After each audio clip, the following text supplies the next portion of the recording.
The alarm bells rang through the command center of his Centauri war station. Admiral Vextar looked at the screen with confusion. His purple skin turned darker as he read the report again. Something impossible had happened in the Kepler 442 star. "System, show me the data again," he said to his assistant. The young officer pressed buttons on his control panel. Images appeared on the main screen. Large metal structures floated in space around a yellow star. Ships moved between them like busy insects. The problem was simple. Yesterday, nothing was there. Today, a complete civilization had appeared. "Sir, our scouts confirm it. These structures are huge. Some are bigger than our largest space cities. The ships use energy we do not recognize," the officer said. Vextar had served the Centauri Confederation for 60 years. He had seen many strange things in the galaxy, but this was different. In 3,000 years, no species had surprised them like this. The Confederation controlled 12 different alien races. They knew every star system worth knowing. "Have they tried to contact us?" Vextar asked. "No, sir. They ignore our communication attempts. But they are not hiding either. They work openly, like they own the system." Far away, on a massive ship called New Horizon, Captain Jake Morrison read similar reports. But he was not confused. He was worried. After 200 years of careful hiding, humanity had been discovered. Jake stood in the command room of the huge colony ship. Through the windows, he could see Earth's blue and green surface far below. New Horizon had been humanity's home for generations. Built in secret during the early 2000s, it carried 50,000 people and everything needed to start new worlds. "Captain, we have incoming messages from all our outer colonies," said Amy Rodriguez. She was the head of human military forces. Her dark hair was pulled back, and her face showed the stress of command. Jake nodded. "Put it on screen." A face of Commander Ryan Foster appeared. He was on the defense station near Kepler 442. Behind him, Jake could see the busy activity of a military base preparing for war. "Captain Morrison, they know about us now. Long-range sensors show Centauri ships moving toward our position. We estimate 200 vessels, maybe more," Ryan said. Jake felt his stomach drop. 200 ships was more than the entire human fleet, but they had known this day would come. Robert Kane, the man who started the secret space program, had warned them. Dr. Lisa Harper, who designed their technology, had prepared them. "What are your orders, sir?" Ryan asked. Jake looked at Amy. She gave him a small nod. They had talked about this moment many times. Humanity had 3 choices. They could run and hide again. They could surrender and hope for mercy. Or they could fight. "Ryan, you know the plan. We hold the system." "No retreat," Jake said. Ryan smiled. It was not a happy smile. It was the smile of a soldier ready for battle. "Understood, sir. We will make them remember this day." The screen went dark. Jake turned to Amy. "How many ships do we have ready?" 47 combat vessels, not counting the support ships and defense platforms. Amy said. 40-7 ships. Against 200. The odds were terrible. But Jake remembered the words of Colonel Steve Harris, their military planner. "We are not playing their game. We are playing ours." On the Centauri command ship, Admiral Vextar studied the reports from his intelligence officers. The unknown species had technology that made no sense. Their ships moved too fast. Their energy, weapons were too powerful. Their defensive shields used principles that Centauri science said were impossible. "Sir, we have identified the species," said his chief scientist, Dr. Yelanara. "They call themselves humans. They come from a small planet in an outer arm of the galaxy. Our records show nothing about them having space travel capability." Vextar looked at the data. The human whole world was marked as primitive. No space travel, no advanced technology, no threat to anyone. These records are 200 years old, Dr. Yelanara continued. It seems they have been very busy.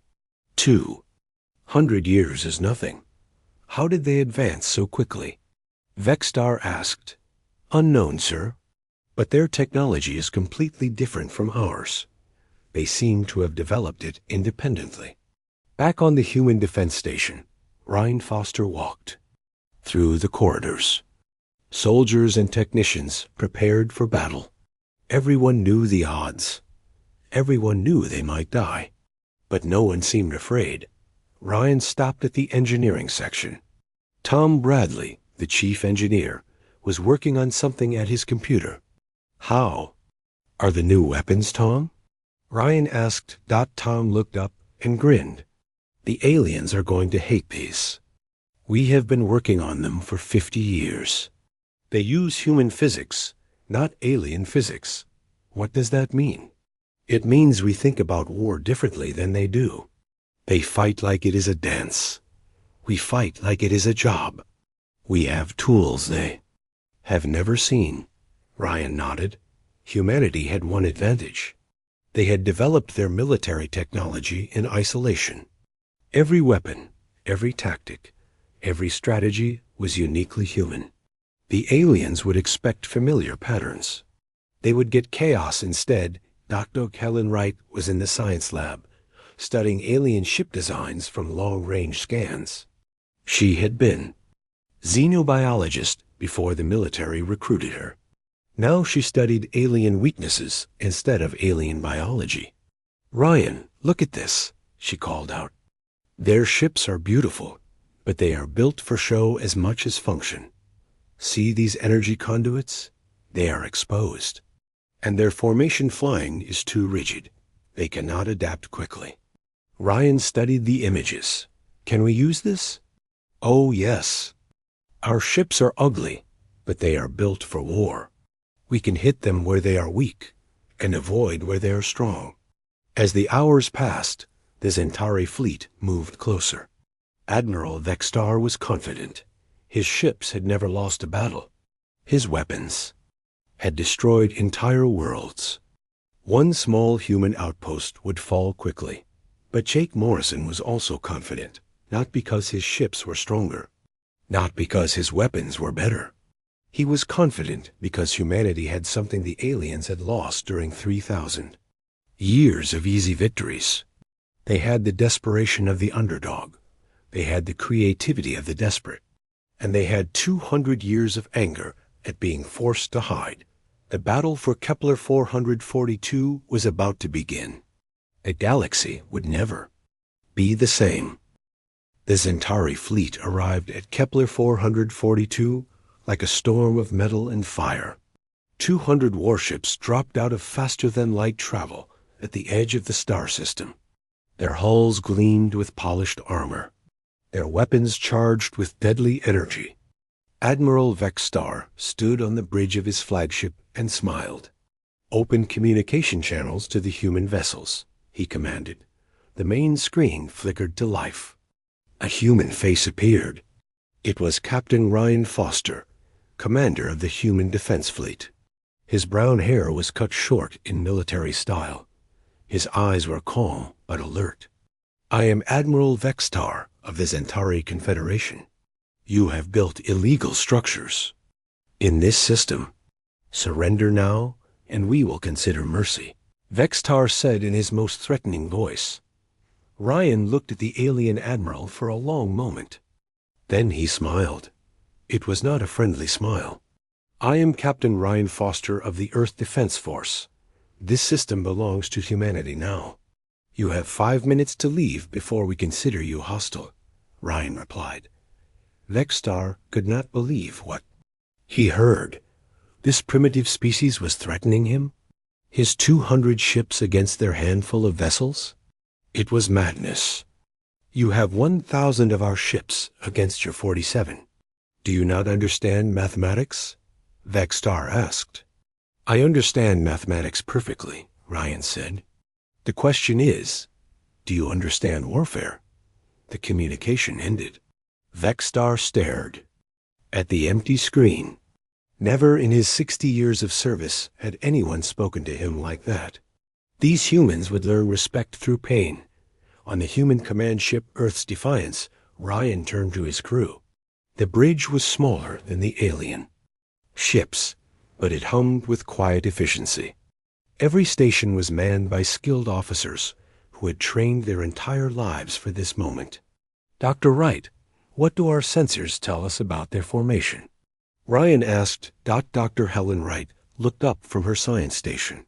She had been studying the alien fleet since they arrived. They are arranged in perfect geometric patterns. Very pretty, but also very predictable. Their flagship is in the center, protected by layers of escort ships. And their weapons? Powerful but conventional. Energy beams and particle cannons. Nothing we have not seen in our intelligence reports. They seem to rely on overwhelming firepower, rather than clever tactics. Ryan nodded. This was exactly what human strategists had predicted. The Centauri had ruled the galaxy for so long that they had forgotten how to fight creative enemies. They expected their opponents to follow the same rules they did. Commander Barnes, are our special systems ready? Ryan asked. Rick Barnes grinned from the tactical station. All ships report ready, sir. The aliens are about to get a lesson in human engineering. Meanwhile, Admiral Vextar was growing impatient. His ships had moved into standard attack formation. The humans should be trembling with fear. Instead, their ships moved in strange patterns that made no sense. Sir, the human vessels are not behaving normally, reported his tactical officer. They keep changing position. Our targeting computers cannot get a lock on them. Impossible. No ship can move that quickly and still maintain formation, Vextar said, but his eyes told him otherwise. The human ships danced through space like living things. They moved together, but not in rigid lines. Sometimes they spread out, sometimes they bunched together. It was like watching a school of fish avoiding a predator. Begin the attack, Vextar ordered. Show them the power of the Confederation. The Centauri fleet opened fire. Hundreds of energy beams lanced through space toward the human ships. But the humans were not where the beams expected them to be. The ships twisted and turned with impossible grace. Most shots missed completely. How are they doing that? Vextar demanded. Dr. Yelenara checked her instruments frantically. Sir, their ships appear to be controlled by some kind of artificial intelligence. The reaction time is faster than any biological pilot could achieve.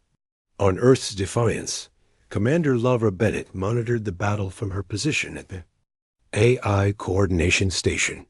She was humanity's top expert in computer-assisted warfare. The system she had designed was the result of decades of gaming technology and machine learning. All ships, engage pattern Delta 7, she commanded. Instantly, the human fleet changed formation. They moved like dancers, following perfect choreography. Each ship knew exactly where every other ship would be at every moment. The AI system calculated thousands of movement possibilities every second. The Centauri fired again. This time, a few. Shots hit human ships, but the damage was minimal. Human shields held strong, powered by energy sources the aliens did not recognize. Sir, their defensive systems are remarkably efficient, the Centauri science officer reported. They seem to be using some form of adaptive shielding that adjusts to incoming fire. Now it was time for the humans to show their teeth. Ryan gave the order his crew had been waiting for. All ships begin attack pattern Alpha 1. Show them what human creativity looks like. The human ships suddenly stopped their evasive dancing. Instead, they formed tight groups and accelerated directly toward the alien fleet. But they did not attack the way the Centauri expected. Instead of targeting the strongest ships, the humans went after support vessels. Instead of using massive energy weapons, they used small, fast missiles that swarmed around enemy ships like angry bees. Instead of fighting ship-to-ship duels, they coordinated attacks where multiple human ships hit single alien targets. What are they doing?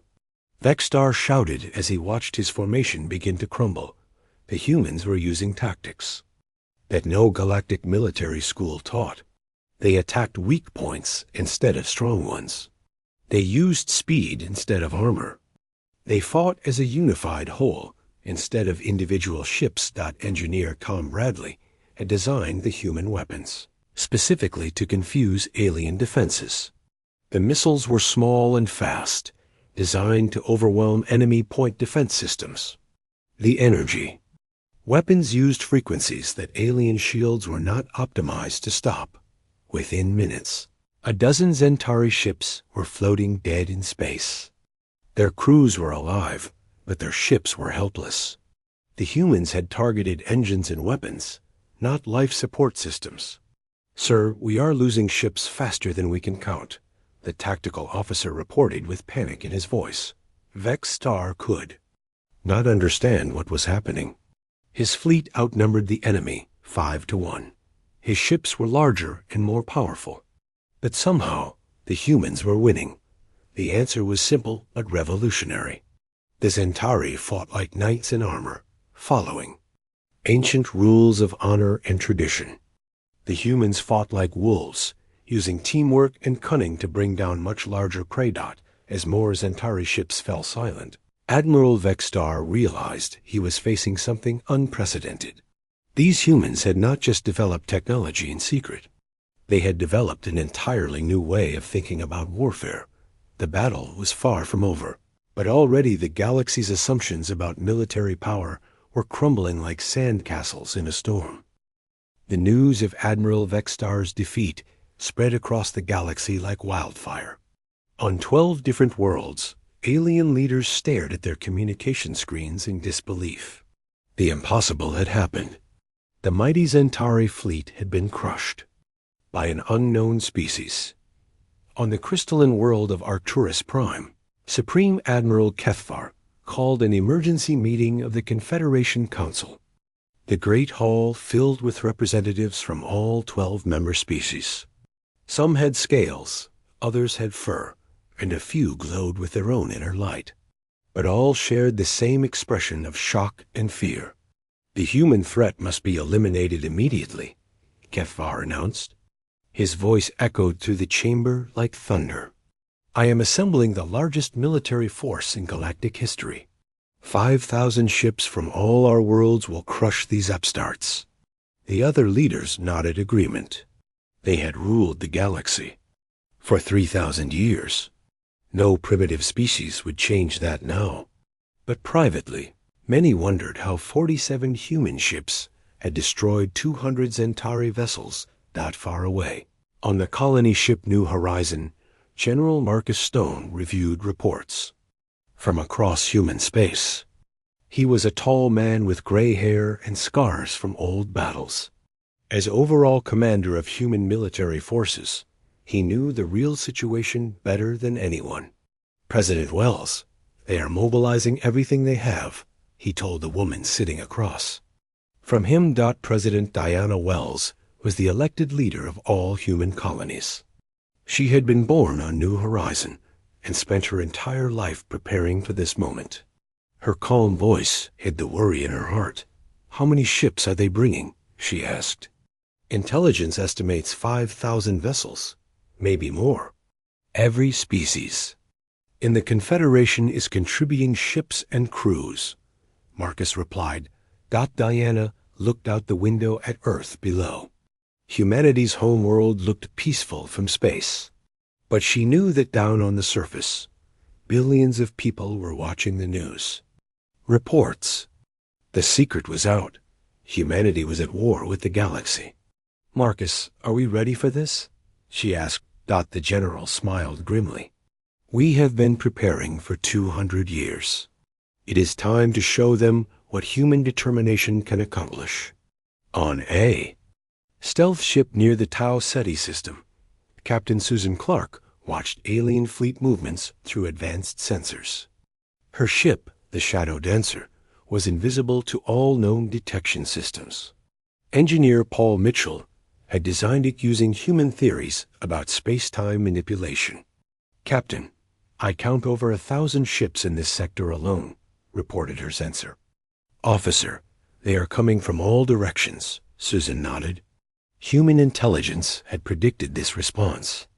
The aliens would try to use overwhelming numbers to crush human resistance, but they did not understand how widely humanity had spread during their centuries of hiding. "Send a coded message to command. Tell them the fish are taking the bait," Susan said. Her crew smiled at the reference. It was an old human saying about fishing. Sometimes the best way to catch a big fish was to let it think it was chasing smaller prey in a hidden base inside an asteroid. Commander Alex Turner prepared his squadron for the next phase of human strategy. His ships were unlike anything the galaxy had ever seen. They were small, fast, and packed with technology that pushed the boundaries of known physics. Alex had been trained by Colonel Nancy Davis, humanity's greatest military strategist. She had taught him that winning battles was not about having the biggest guns. It was about making the enemy fight your kind of war instead of their own. "All pilots, remember your training," Alex announced over the communication system. "We are not trying to destroy every enemy ship. We are trying to break their will to fight." The alien fleet arrived at Tau Ceti with great confidence. Supreme Admiral Kethfer commanded from his massive flagship, a ship so large it could carry 10,000 crew members. Around him, 5,000 other vessels formed an armada that stretched across space like a metal constellation. "Begin the attack," Kethfer ordered. "These humans will learn the price of defying the Confederation." But the humans were not where the aliens expected them to be. The Tau Ceti system seemed almost empty. Only a few small outposts orbited the star. Where was the great human fleet they had come to destroy? The answer came from everywhere at once. Human ships appeared from behind asteroids, from the shadows of planets, and from empty space itself. They had been hiding using stealth technology that made them invisible until they chose to attack. But this was not the same kind of battle as Kepler 442. This time, the humans used different tactics. Commander Alex Turner led his squadron in hit-and-run attacks that appeared and disappeared like ghosts. They would strike fast, destroy a few enemy ships, then vanish before the aliens could respond. "Sir, we cannot get a clear count of enemy vessels," reported Kethfer as tactical officer. "They keep appearing and disappearing. Our sensors show different numbers every few minutes." What the aliens did not realize was that the humans were using predictive battle algorithms developed by their smartest strategists. Computer systems analyzed alien movement patterns and predicted where they would be minutes before they got there. Human ships appeared exactly where they would do the most damage. The battle raged for hours, but it was unlike any conflict in galactic history. The aliens had overwhelming numbers, but they could not bring their full strength to bear. The humans struck at weak points, disabled key systems, and disappeared before retaliation could arrive. Dr. Carl Jackson watched the battle from a safe distance aboard a diplomatic ship. He was humanity's chief negotiator, but he was also gathering intelligence on which alien species might be willing to switch sides.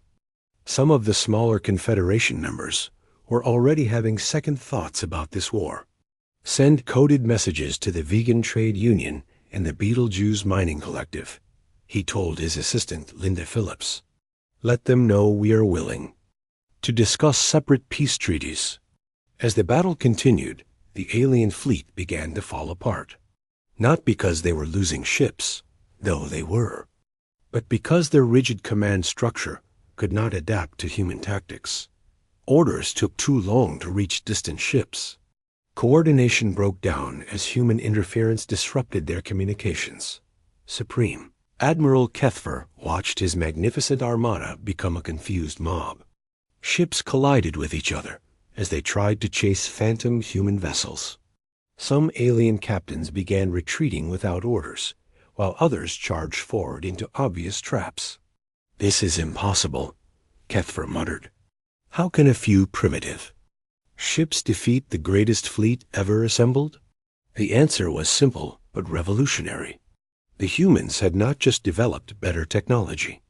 They had developed better ways of thinking about warfare, about coordination, and about using intelligence instead of brute force. As the second day of battle began, it was clear that the galaxy would never be the same. The age of Confederation dominance was ending. The age of humanity had begun.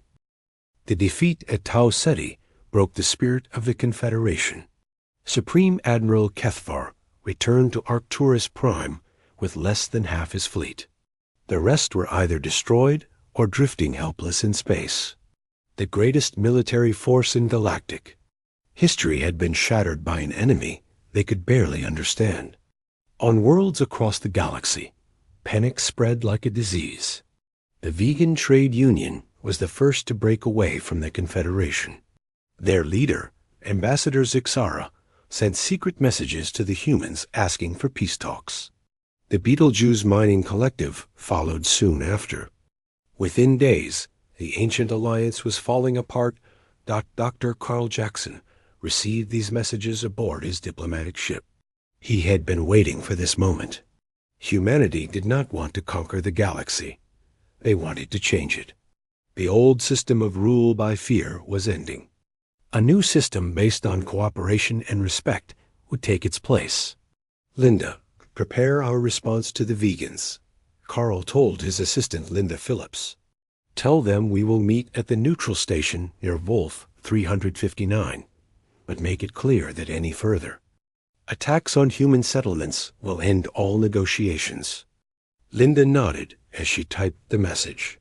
She had studied alien psychology for years. The key to successful diplomacy with most species was showing strength while offering reasonable terms. Humans had proven their strength. Now they would prove their wisdom. On the captured Zentari command station, Admiral Jake Morrison established his new headquarters. The station orbited the fourth planet of Kepler 442, now officially claimed as New Terra by human colonists. From here, Jake could coordinate both military operations and peace negotiations. "Admiral, we are receiving surrender requests from over 30 alien worlds," reported his communications officer. "Most are small colonies that were never happy with Confederation rule." Jake studied the star charts on his main screen. Red dots showed systems still loyal to the old government. Green dots showed worlds that had declared neutrality. Blue dots marked systems that wanted to join humanity's new order. The galaxy was reorganizing itself around human power. "What about the major worlds? Centauri Prime? Arcturus?" Jake asked. "Still holding out, sir. But our intelligence reports show growing unrest on both worlds. Their people are questioning why their leaders started a war they could not win." Meanwhile, on Rigel 7, General Foxfur of the Warrior Regillians refused to accept defeat. His people had ruled through military might for 1,000 years. They would not bow to any species, especially humans. "Gather every ship we have," he ordered his staff. "If the other species are too weak to fight, we will show them how real warriors handle this threat." But Admiral Grace Murphy was ready for the Regillians. She commanded the human Fifth Fleet from her flagship, the Unconquerable. Her ships were positioned throughout Regillian space. Watching and waiting. Grace had been trained by Colonel Steve Harris, the best strategic planner in human space. Steve had taught her that sometimes the best way to win a war was to avoid fighting it. Let the enemy make mistakes while you controlled the situation. The Regillians launched their attack with typical fury. Their ships were fast and heavily armed. Their crews were experienced fighters who had never known defeat. But they made one crucial error. They fought like Regillians instead of learning from human tactics. Grace's fleet scattered before the Regillian charge, making the aliens think they were winning. But it was a trap. As the Regellians pursued what they thought were fleeing humans, they spread their forces across multiple star systems.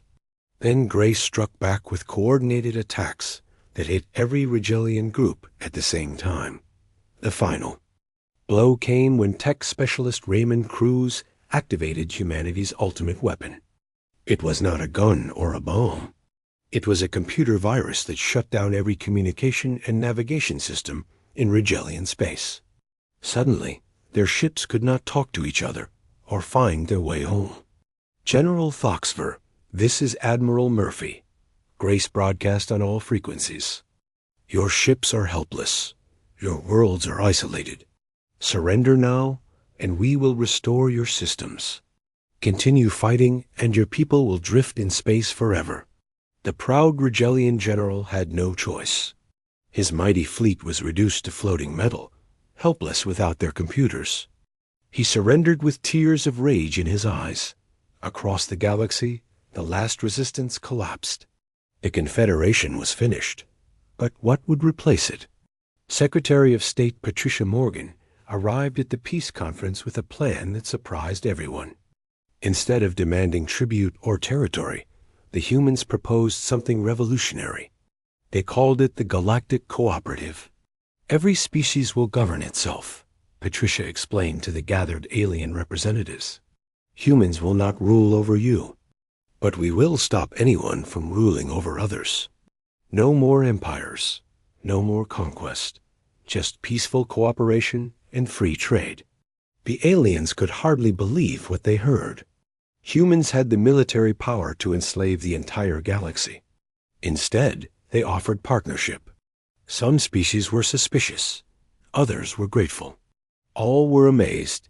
The treaty negotiations took months, but the final agreement changed everything. The old Confederation became the new cooperative. Each world kept its independence. Human ships patrolled the space lanes to prevent war and piracy. Trade flowed freely between systems that had been enemies for centuries. On New Terra, Admiral Jake Morrison stood in his office looking at the stars. His aide brought him the final reports of the day. 18 more worlds had joined the cooperative. 3 trade disputes had been resolved peacefully. The galaxy was learning to live without constant war. A message came in from Earth. It was from Dr. Lisa Harper, now very old but still sharp. She had designed the technology that made human victory possible. Her words were simple but profound. Jake, we came to the stars as refugees running from a dying world. We hid in the darkness for 2 centuries, growing strong and learning patience. Now we stand in the light as guardians of peace. The galaxy was dying from its own success, trapped in old ways of thinking. We have given it new life. Jake smiled as he read the message. Humanity had indeed given the galaxy something precious. Not conquest, but freedom. Not domination, but the chance to grow and change. Outside his window, ships from a dozen different worlds docked at the space station. Aliens who had been enemies for generations now worked together. Human children played with alien youngsters in the station's parks. The future looked brighter than anyone had dared to hope. The species that had hidden in the shadows for so long had emerged to become the galaxy's greatest gift to itself. Peace through strength, unity through diversity, hope through human determination. The galaxy would never be the same. And that was exactly what it needed.